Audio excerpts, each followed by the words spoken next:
Hello everyone, Jai Jagannath and Namaskar. My name is Sadhna and welcome back to my channel. Here is my another new video. In this video today, I am going to share my reasoning strategy for all the bank exams by which I have cleared my exams within 1 year. If you want to clear the bank exams very fast, then please keep watching my videos and follow my strategies. Then definitely you will clear the exam in the first go. So without any delay, let's start the video. Reasoning में पहले हम ये बात करेंगे कि reasoning के अंदर prelims में कितने क्वेश्चन आते हैं और मेंस में कितने क्वेश्चन आते हैं और उसके लिए हमें कितना टाइम मिलता है। तो पहले प्री की बात कर लेते हैं। प्रीलिम्स में रीजनिंग के अंदर 35 क्वेश्चन आता है और 35 मार्क्स का होता है वो, और हमें 20 मिनट ड्यूरेशन प्रोवाइड किया जाता है।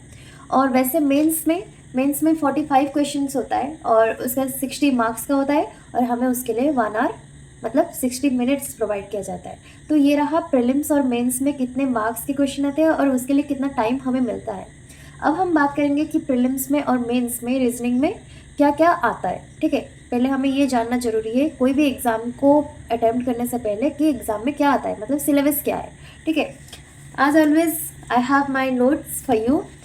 प्रीलिम्स के अंदर हमारा रीजनिंग में आता है पहले तो पजल एंड सिटिंग अरेंजमेंट आता है, और उसके बाद आता है alpha numeric series, coding decoding, syllogism, blood relation, direction and distance, order and ranking, miscellaneous questions, ये सारे आते हैं प्रीलिम्स में। ठीक है, और मेंस के अंदर आता है हमारा data sufficiency, machine input output, coding decoding, reverse syllogism, coded inequality, new pattern questions, coded syllogism, coded blood relation, then puzzle and sitting arrangement, और आता है हमारा क्रिटिकल रीजनिंग और लॉजिकल रीजनिंग। ठीक है, तो ये रहा हमारा प्रीलिम्स और मेंस में क्या क्या आता है। अभी हम ये जो सिलेबस है ना उसको थोड़ा सा डिफाइन करेंगे कि ये सब क्या है, पजल्स क्या है, सिटिंग अरेंजमेंट क्या है। देखो, पहले आप रीजनिंग को प्रिपेयर करने से पहले आपको पहले सिलेबस को अच्छे से समझना पड़ेगा, उसके बाद फिर आप प्रिपेयर करना। ठीक है, तो मैं पहले पजल्स और सिटिंग अरेंजमेंट की बात कर लेती हूँ, क्योंकि प्रीलिम्स हो या मेंस हो 50 to 60% जो कवर करता है वो होता है पजल एंड सिटिंग अरेंजमेंट। मतलब पेपर में 50 to 60% आता है puzzle and sitting arrangement. So puzzle and sitting arrangement is the most important section in reasoning. ठीक है, तो उसको आप इग्नोर नहीं कर सकते।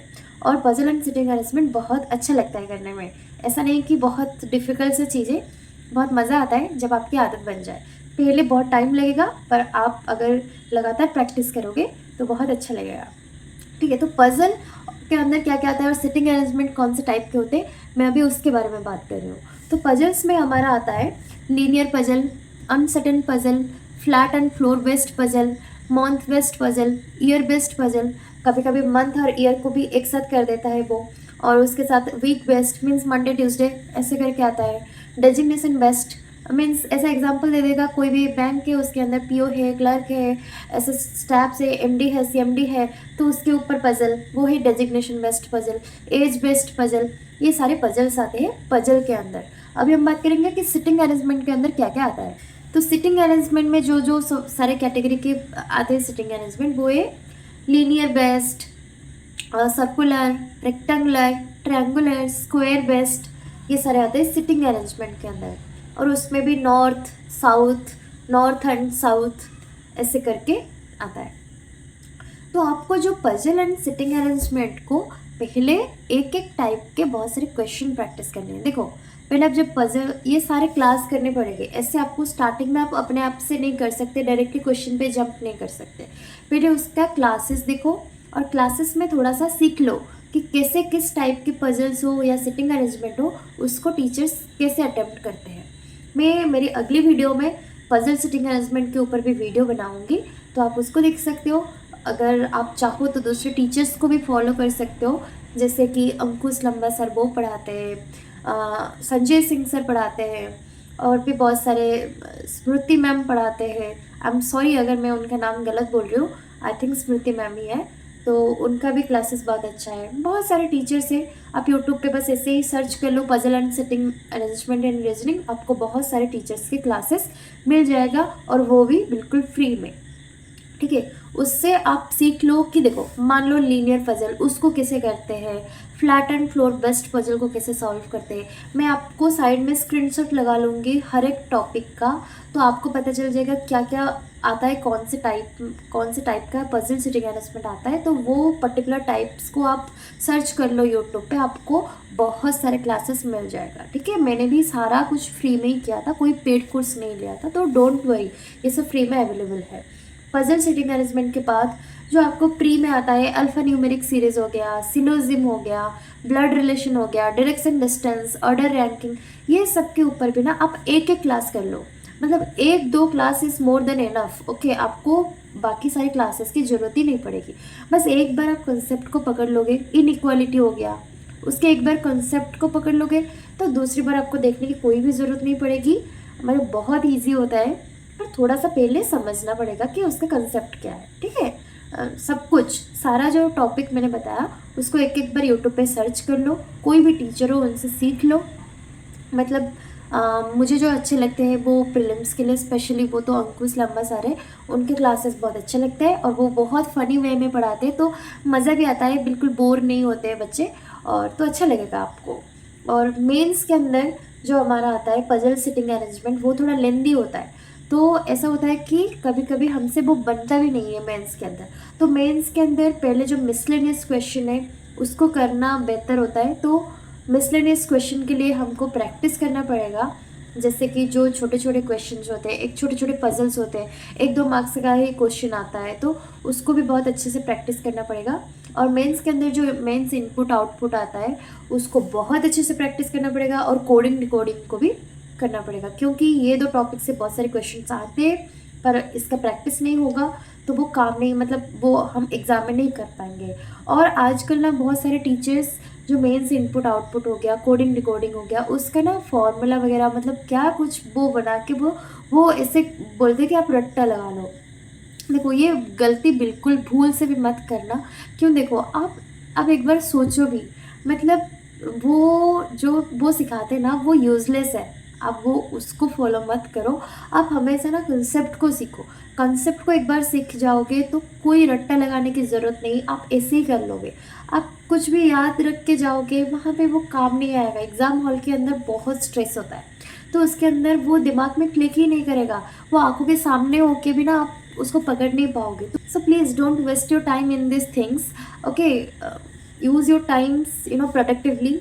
आप अच्छी चीज़ों में टाइम को यूज़ करो, आपको बहुत अच्छा बेनिफिट्स मिलेगा। और रीजनिंग कोई डिफ़िकल्ट सब्जेक्ट नहीं है, रीजनिंग सबका अच्छा होता है, आपका भी होगा, बस थोड़ा सा प्रैक्टिस करते रहो रोज़। पजल सिटिंग अरेंजमेंट को जितना हो सके आप टाइम दो, वो धीरे धीरे हो जाएगा। और बाकी सारे जो मिसलेनियस टॉपिक्स है उसको 1-2 बार कोई क्लासेस कर लो और थोड़ा सा प्रैक्टिस करते रहो मॉक्स के अंदर, तो आपका वो भी अच्छे से हो जाएगा।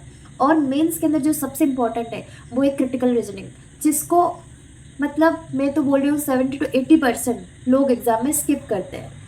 अगर जो स्किप करेगा, मतलब देखो ये ना, मुझे ऐसा मेरा पर्सनली मानना है कि क्रिटिकल रीजनिंग मेरे लिए फ्री का मार्क्स है, पर वो 10 to 12 मार्क्स का एग्ज़ाम में आता है और उसको बच्चे स्किप करते हैं और हम करते हैं। ठीक है, जो लोग करते हैं ना उनको उसमें बहुत ज़्यादा फ़ायदा मिल जाता है।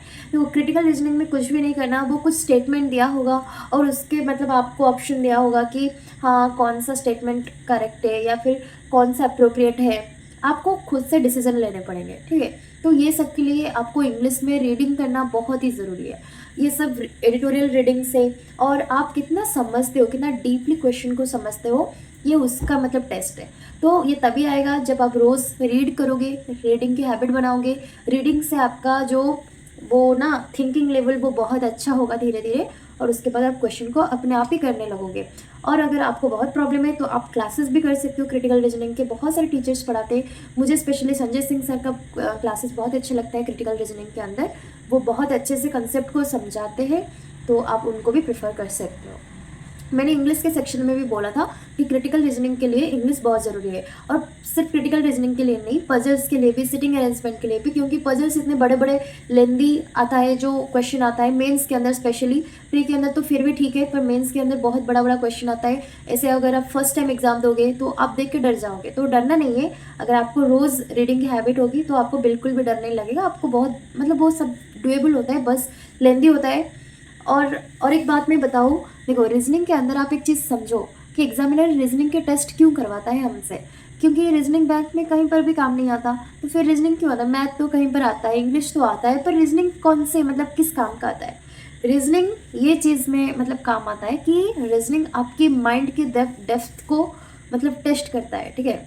रीजनिंग अगर कोई बच्चा अच्छे से करेगा ना, तो उसका पजल सिटिंग अरेंजमेंट अगर कोई ठीक भी करता है, तो हमें ये समझना चाहिए कि एग्ज़ाम के इतने स्ट्रेस के अंदर इतने बड़े बड़े पैराग्राफ को आप सॉल्व कर रहे हो और उसको भी मतलब उसका आंसर सही कर रहे हो, तो मतलब आपके प्रेजेंस ऑफ माइंड, आपका कामनेस वो है आपके अंदर। तो बैंक में यही तो चाहिए ना। बैंक में इतना भीड़ होता है, इतना मतलब लोग होते हैं, इतना काम होता है, इतना स्ट्रेस होता है, उसके अंदर भी आप कैसे अपने माइंड को मतलब कामली सब कुछ चीज़ें कर पाओगे। रीजनिंग उसका टेस्ट है, ठीक है।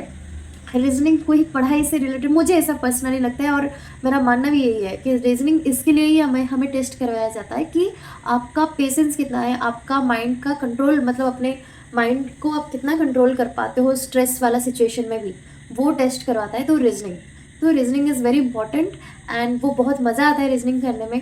कोई मतलब आपको अगर कभी नींद लग रहा होगा ना, तो एक बार टेस्ट मतलब कर लेना। आपको अगर कभी नींद लग रहा हो तो फिर रीजनिंग कर लेना, नींद भी उड़ जाएगी। तो अभी हम बात करेंगे कि एग्ज़ाम के अंदर आप रीजनिंग को कैसे अटेम्प्ट करना है, ठीक है।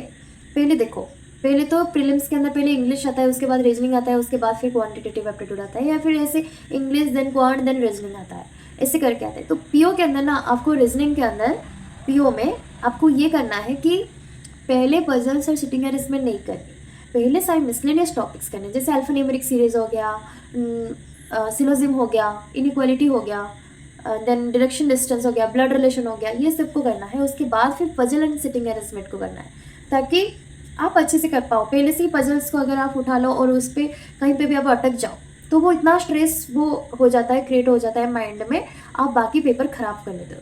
तो please don't pick puzzles in PO first. But clerical में आप कर सकते हो, अगर आप इनफ प्रैक्टिस करके आए हो और आप बहुत कॉन्फिडेंट हो पजल में। तो मैं ना IBPS पीओ के अंदर भी पहले पजल्स कर लेती हूँ, पीओ के अंदर भी, क्योंकि मुझे पजल्स का इतना प्रैक्टिस हो गया है, तो मुझे डर नहीं लगता पजल से। पर अगर आप फर्स्ट टाइम कर रहे हो तो प्लीज़ पजल्स को मत चूज़ करना, पहले ये सारे क्वेश्चन कर लो, उसके बाद पजल करो, ताकि आपको इतना स्ट्रेस नहीं आएगा।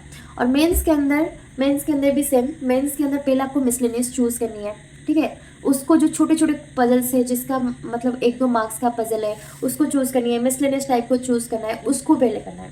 आप क्रिटिकल रीजनिंग को भी कर सकते हो पहले, उसके बाद फिर जो इनपुट आउटपुट हो गया, कोडिंग डिकोडिंग हो गया, उसको करना है। अगर मतलब वो 1-2 मिनट 3 मिनट बहुत ज़्यादा से ज़्यादा दो, अगर उसके अंदर नहीं बना तो छोड़ दो, वो नहीं बनेगा फिर, ठीक है, उसको स्किप करो। उसके बाद फिर पजल्स में जाओ, जो बड़े बड़े पजल्स है। पीओ के अंदर तो सेक्शन में पजल्स आते हैं, सेक्शन ए और सेक्शन बी में क्वेश्चन आता है। तो सेक्शन ए के अंदर जो 2 मार्क्स का जो क्वेश्चन होता है, वो ऐसे आता है जो पजल्स, उसको पहले मत करो। आपको ऐसे लगेगा अरे एक पजल सॉल्व कर दो, आपको 10 से 12 मार्क्स मिल जाएगा। नहीं नहीं, वो गलती मत करना, क्योंकि वो ऐसे दिख रहा होगा कि इतना ऐसे ही पजल है, ये भी इतना ही पजल है, पर वो थोड़ा सा बहुत लेंदी होता है और उसको थोड़ा सा सॉल्व करने में दिक्कत हो सकता है। पहले आप जो मतलब जहाँ से आपको छोटे छोटे वे मतलब क्वेश्चन से मार्क्स मिल रहे हैं, जितने फ्री के मार्क्स मिल रहे हैं, उसको पहले आप कर लो। उसके बाद फिर बड़े बड़े जो पजल्स है उसको कर लेना, ठीक है। पर अगर आपको बहुत कॉन्फिडेंस आ चुका है रीजनिंग के अंदर, तो आपको मेरी बात मानने की कोई ज़रूरत नहीं, आप पजल्स भी पहले कर सकते हो। क्योंकि IBPS पीओ में खुद मेंस के अंदर भी मैंने ना जितने सारे मिसलेनियस किए थे, उसके बाद फिर मैंने डायरेक्टली जो 2 मार्क्स वाला जो पजल्स था उसको सॉल्व किया था, और मेरा हो भी गया था सही, ठीक है। तो ऐसा नहीं कि नहीं करते हैं, जब बहुत प्रैक्टिस हो जाता है तो करने में कोई दिक्कत नहीं। पर जो नए नए बच्चे हैं, जो बिगनर है, उनको थोड़ा सा दिक्कत आ सकता है, ठीक है। तो उनके लिए स्ट्रैटेजी है, और रिपीटर भी ये स्ट्रैटेजी को अच्छे से फॉलो कर सकते हैं, उसमें कोई प्रॉब्लम नहीं है। तो ये हो गया कि आपको एग्ज़ाम में कैसे अटैम्प्ट करनी है। तो अभी हम बात कर लेते हैं कि मॉक टेस्ट के लिए। देखो, mock test very important. Reasoning के अंदर भी आप chapter wise, sectional mock test, full mock test. देखो, मेंस का फुल मॉक टेस्ट लगाना इतना सही नहीं रहता है, जब मेंस पास आ जाए तभी हफ्ते में एक बार लगा लेना। पर अभी मेंस का सेक्शनल लगा सकते हो और प्रीलिम्स का फुल मॉक टेस्ट लगाओ। अगर फुल मॉक टेस्ट लगाने के बाद जब जो चीज़ में डाउट होता है ना कि हाँ ये वाला जो मतलब सिलोजिम वाला टॉपिक या हो गया डायरेक्शन डिस्टेंस आपसे नहीं बनता, कोई भी टॉपिक आपसे नहीं बनता, और फिर पर्टिकुलरली अगर आपको जैसे नॉर्थ साउथ वाला सर्कुलर सिटिंग अरेंजमेंट में प्रॉब्लम है, तो उसको चैप्टर वाइज सॉल्व करो। मॉक्स में भी आपको मिलेगा और यूट्यूब पे भी मिलेगा, आप कहीं पे भी क्लासेस कर सकते हो या फिर मॉक टेस्ट है आप प्रैक्टिस कर सकते हो। देखो, मैं पर्सनली क्लासेस नहीं करती थी, क्योंकि मुझे ऐसा लगता था क्लासेस में टाइम वेस्ट हो रहा है। मैं मॉक टेस्ट से खुद से मैं पहले जब नहीं थी तो उस टाइम क्लासेस करती थी, और धीरे धीरे प्रैक्टिस जब हो गया मैं मॉक टेस्ट से कर लेती थी, क्योंकि मेरा टाइम वेस्ट होता था क्लासेस में। ठीक है, तो आपको जो स्वीटेबल लगे, आपको जो अच्छा लगे, तो आप उस हिसाब से कर लेना। मॉक टेस्ट के अंदर जो हमारा अच्छा मॉक टेस्ट है, मैंने पहले सेक्शन में भी बताया है कि जो हमारा आता है टेक्स्ट बुक, और आता है हमारा गाइडली, प्रैक्टिस मॉक, ओलिव बोर्ड, ये सब के जो मॉक्स है ये बहुत अच्छे, आप उनको प्रेफर कर सकते हो। अगर आपको मेरी स्ट्रैटेजी थोड़ा सा भी हेल्पफुल लगा हो, then please do like my video, share with your friends if you think that this video may be helpful for you and your friends, and subscribe to my channel. अभी अगली video में मिलते हैं, till then take care, tata, bye bye.